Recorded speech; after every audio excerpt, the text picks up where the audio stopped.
I'm Chris Christensen from Blogger Bridge, and we're talking about engaging content creators or bloggers.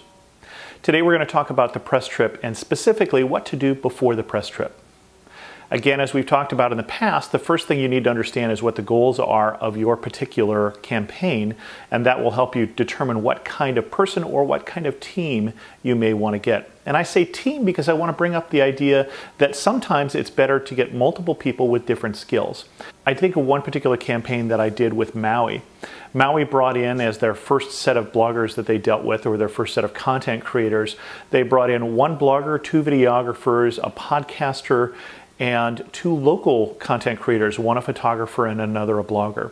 They were looking for a variety of things. They were looking for content for their website, in which case engaging local bloggers had some real advantages because they could continue to have a long-term relationship. They were also looking for people who had specific skills like videography, like podcasting, and they were also looking for people who had audience as well as people who could just create content.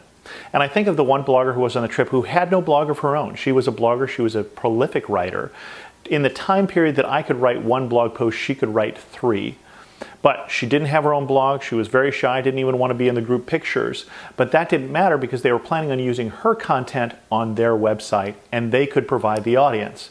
So again, what are your goals? What kind of person or group of people should you have? And then the other thing that I think is useful to understand up front is make sure that everybody is clear what you're looking for.